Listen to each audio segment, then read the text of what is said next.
Our first three children were very typical births and pregnancies. So number 4, we just assumed, it would be smooth sailing. So they told us that he was going to be a boy, and so we were really excited. And they gave us a little time to be excited, and then they came in with the news that there's some abnormalities in what they're seeing, and that was really hard for us. Some doctors told us, your baby's probably not going to be born alive. Some doctors told us if he is born alive, he's probably not going to live very long. We found out about Children's Mercy Fetal Health Clinic. They knew he would need surgery pretty quickly after he was born. Children's Mercy Hospital is the only hospital that will do brain surgery on babies. One of the most wonderful things about Children's Mercy is that we're so family-centered. It's really, whenever your kids are sick, I think that you're not just treating that child, you're treating the whole family, because what is more worrisome and overwhelming than having a sick child? He did have to have his first brain surgery when he was 3 days old. Before the surgery, they said, have family come hold him and come meet him, because they didn't know. Guess we don't know if he'll wake up.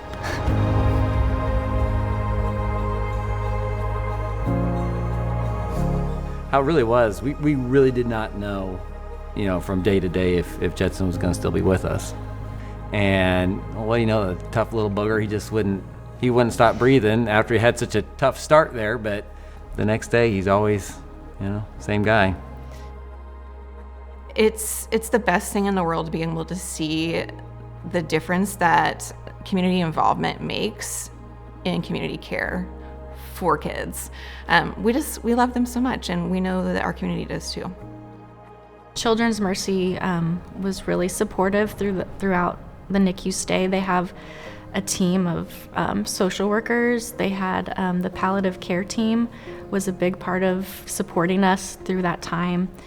So he came home about a month after he was born. It was recommended that we contact UCP and try to get the therapists that are based out of UCP. And we met our wonderful speech and physical therapists, Minnie and Marcia. And then they came along and they're like, oh, we've worked with, kids just like Jetson before, and here's our experience. And, they just provided a lot of hope.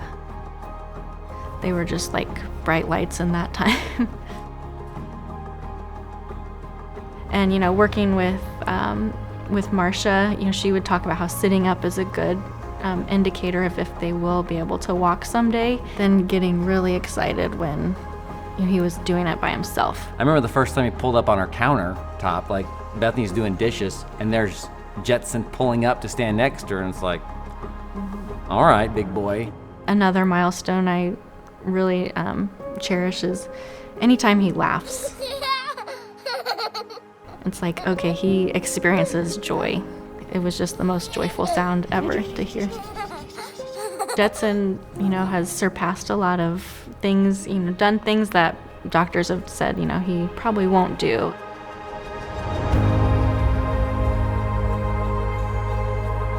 United Way is our community's backbone in many ways. They're the agency that is doing what needs to be done to keep our community thriving. We couldn't do the things we do without the United Way. The monies that we raise in our communities are staying right here. United Way has definitely impacted our family, and we've benefited from the partnering agencies like, UCP and Children's Mercy, but I've also seen it professionally help families in our community. It wasn't until we got into it and we realized that there's help out there. And it's people who don't have special needs kids, that provide that help. It's people that just care about people that go through tough stuff.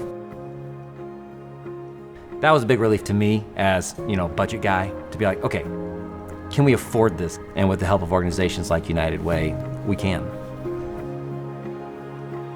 Why do we need to keep giving money to the same cause when I realized that's just the little bit that they needed to get them back on their feet and to create hope for tomorrow for them and their family? It's a well-oiled machine. Your dollars are safe.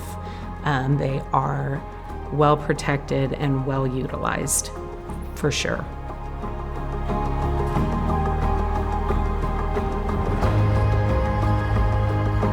One of the things I love about this kid is every day's a new day. Like, he wakes up happy every morning.